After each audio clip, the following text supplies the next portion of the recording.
نلتقي من جديد أصدقائي مع 5 أفكار برمجية موجودة في قوائم التشغيل باسم تنسيقات. 308 عدد الأسطر والأعمدة. 307 علاقة الضرب مبرمجة. 304 عدادة تزيد الخلية كل ثانية. 303 جمع نفس اللون.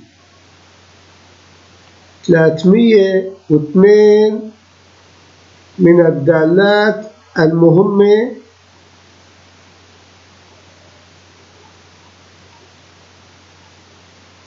We meet again, my friends.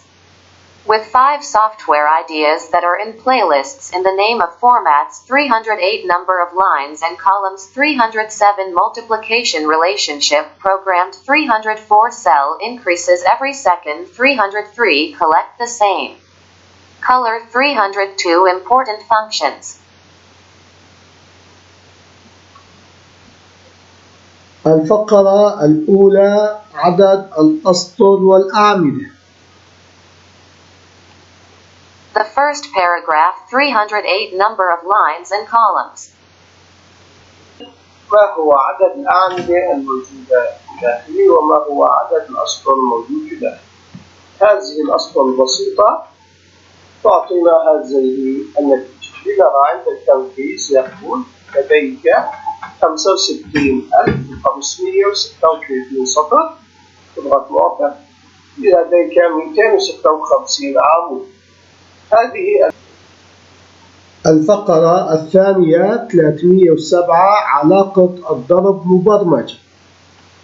Second paragraph: 307 multiplication relationship program.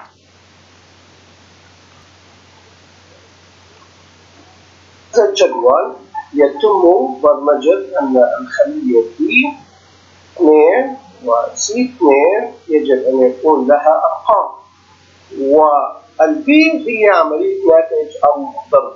إذا تم حذف ما تم موجود بالبي وتم تغيير إحدى هذه الأرقام وعملية الإنتر، ينتج لدينا في السعر عند تعديل السعر، البرمجة موجودة عند تعديل السعر ليس عند تعديل الضرب. الكمية تبقى ثابتة لنفرض، أما عند تعديل السعر البرمجة أن نراها يتم نحصل على ناتج الضرب.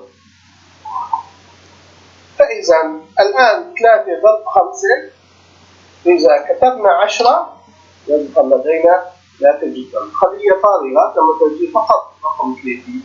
فإذا يوجد تحسس في البرمجة في هذه الورقة هي شيت 1 أن ما يسجل في C1 C2 أو C3 أو C4 يذهب ويضرب مع المجاور الذي هو B ويوضع الناتج في برمجة تقول أننا نحصل على علاقة الضرب مباشرة عند تعديل أو تغيير أو كتابة في خانة السعر. لنرى البرمجة الموجودة، إنها موجودة في الشيت 1 مثل ما تحدثنا، وتقول عند التغيير في هذه الورقة، عند التغيير في هذه الورقة نقول في خانة شرط إذا التغيير كان في التارجت في الهدف الذي يكون من C2 إلى CL، فإذا حدد العمود من C2 إلى CL. إذا تم التغيير في هذا المجال وكان هذا المجال لا يساوي الصفر، إذا تم كتابة شيء معين يذهب زن يذهب ويقول الخلية التي تم التغيير فيها،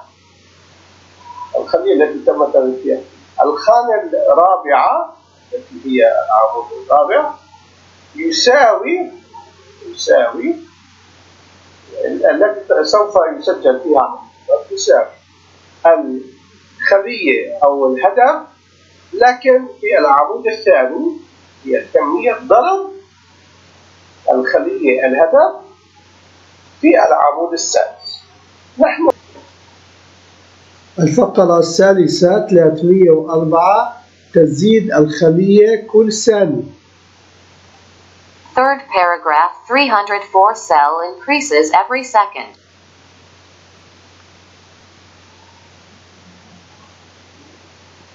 لنفترض هذه العدادة عندما نطلب تنفيذها تعطينا رقم من 1 إلى 100، وتتغير هذه الأرقام كل ثانية. لنفترض أننا طلبنا التنفيذ، نلاحظ أن هذه الأرقام تتغير مع إمكانية تسجيل أي شيء في FX. إنها مثل ثواني أو أرقام نطلب أن تزيد في ثانية. يوجد شرط نحن سجلناه، إذا وصل الرقم إلى 100 يتم إيقاف هذه العدادة. أهمية هذه البرمجة في المسابقات نفترض أو بأمور أخرى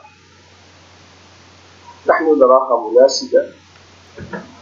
الفقرة الرابعة 303 جمع نفس اللون. Fourth paragraph 303 collect the same color. في 6.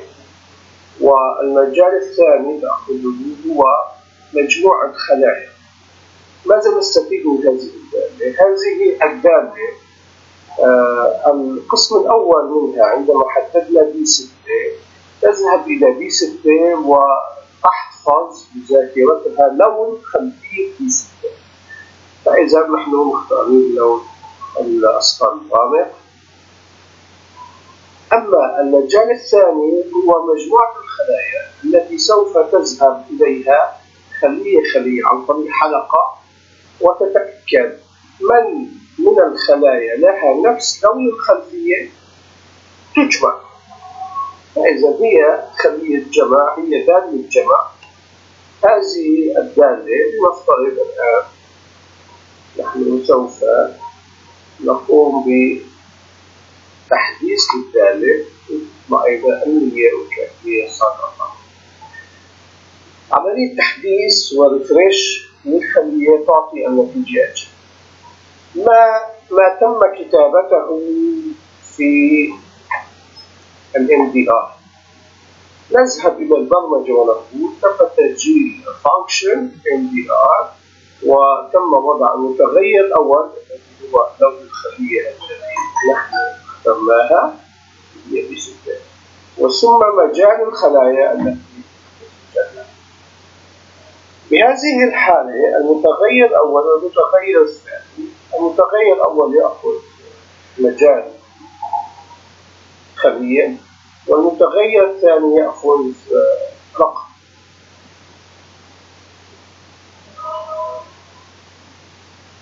نحن الآن لدينا متغيرين. هذه المتغير الأول الذي هو يأخذ لون رقم يعالج ليعرف اللون الذي نحن اخترناه. يقول هذا المتغير أنني سوف أذهب إلى ما أنت حددته في 6 وأرى ما هو اللون الذي تم اختياره. فاحتفظ بالذات. نبدأ بالحلقة التي تقول كل الخلايا الموجودة في المجال الثاني. فإذا سوف الحلقة تذهب وتبحث خلية خلية إلى أن ينتهي المجال. ويقول في بداية الحلقة إذا الخلية التي تم تحديدها لونها يساوي المتغير الذي احتفظنا بلون الخلفية، ماذا سوف يعمل؟ يدخل داخل الإف. إذا لم يساوي ينتقل إلى إندي وتبدأ الحلقة بخطوة جديدة. أما إذا كان اللون الخلفية تساوي الذاكرة التي نحن نطلق بها، MBR التي هي الفانكشن الجديد يحتفظ بالMBR القديم، هنا نحن إياها 0 زائد قيمة الخلية، قيمة الخلية التي نحن الآن اليوم واقفين فوقها. فإذا في هذه الحالة إذا احتفظ بال100 في الخطوة الثانية 100 زائد 1300 تطلع. فإذا الفقرة الخامسة 302 دالة مهمة ماتش وإندكس. Fifth paragraph 302 index, match, task function.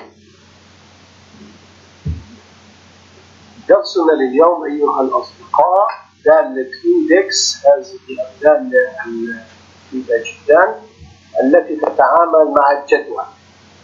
ونلاحظ أنه لدينا جدول فيه مجموعة رموز، مجموعة نسب مئوية.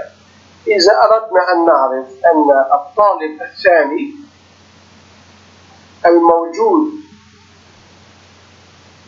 في السطر 20 أو ماذا أخذ في المادة الأولى أو المادة الثانية أو المادة الثالثة، لنفترض هذه جدول نتائج علامات الطلاب، الطالب الأول، الطالب الثاني، الطالب الثالث، وهذه المادة الرياضيات والعربي والفيزياء. إذا أردنا أن نعرف الطالب الثاني ماذا أخذ في مادة 20 أو المادة العربي لنفترض، فإذا الآن سوف نضع رقم 2 هنا ونترك 20، فإذا 22 يوجد تقاطع بين العمود والسطر وتم استنتاج 5.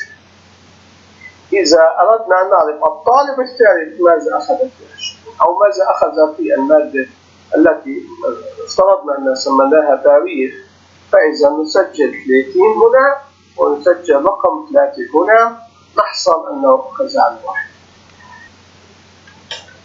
أشكر متابعتكم أصدقائي، أرجو أن تكون هذه المعلومات مفيدة لعملكم. نلتقي في الأسبوع القادم إن شاء الله.